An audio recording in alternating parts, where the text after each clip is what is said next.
Welcome to everyday cooking. இன்னும் எங்கள் சேனலுக்கு சப்ஸ்கிரைப் பண்ணாமல் இருக்கிறீங்களா?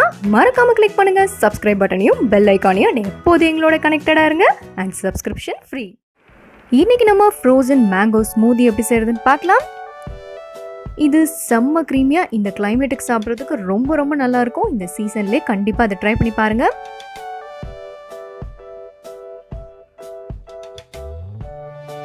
இதுக்கு நம்ம 2 சின்ன சைஸ் வாழைப்பழம் எடுத்துக்கலாம். இதை குட்டி குட்டியாக கட் பண்ணிக்கோங்க.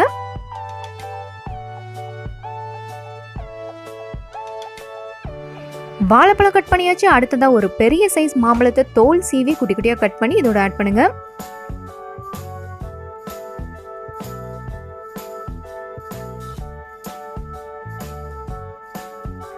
இந்த 2 பழத்தையும் நம்ம நல்லா ஃப்ரீஸ் பண்ணி அதுக்கப்புறம் தான் ஸ்மூதி செய்ய போகிறோம். இப்படி செஞ்சிங்கன்னா நல்லா ஐஸ்கிரீம் மாதிரி செம்ம டேஸ்ட்டாக வரும்.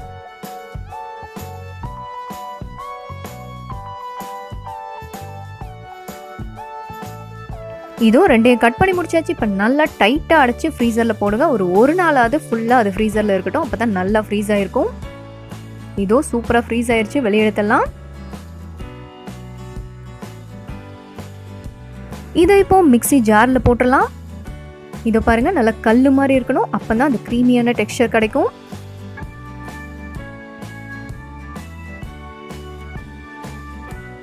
இதோட 1 கப் பால் ஆட் பண்ணுங்க.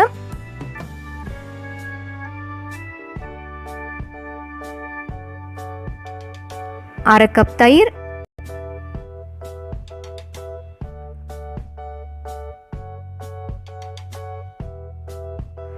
இதோட 1 இல்லைன்னா 2 டேபிள் ஸ்பூன் அளவுக்கு சர்க்கரை ஆட் பண்ணிக்கலாம். ஏற்கனவே மாம்பழத்துலேயும் வாழைப்பழத்துலேயும் நல்ல இனிப்பு இருக்கும். ஸோ அதுக்கு தகுந்த மாதிரி அட்ஜஸ்ட் பண்ணிக்கோங்க. இப்போ ஒரு அரை டீஸ்பூன் அளவுக்கு வெனிலா எசன்ஸ் ஆட் பண்ணிக்கலாம்.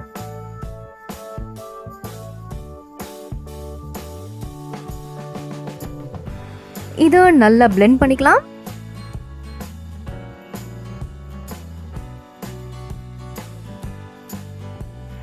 இந்த ஸ்மூதிக்கு நம்ம ஃப்ரீஸ் பண்ணி பழங்களை யூஸ் பண்ணியிருக்கோம். இந்த மாதிரி ஃப்ரீஸ் பண்ணுற பழங்களை நீங்கள் 6 மாதம் வரைக்கும் கூட ஸ்டோர் பண்ணலாம். பட் லாங் டைமாக கரண்ட் மட்டும் போகக்கூடாது. கரண்ட் போயிடுச்சுன்னா அந்த ஃப்ரீசிங் பாயிண்ட் இறங்கிடும். அப்போ நம்மளோட பழம் எந்த ஸ்டேஜில் இருக்குன்னு சொல்ல முடியாது. இதோ நம்மளோட ஸ்மூதி ரெடி. இதுக்கு மேலே சாப் பண்ண பாதாம் அண்ட் பிஸ்தா ஆட் பண்ணுங்கள்.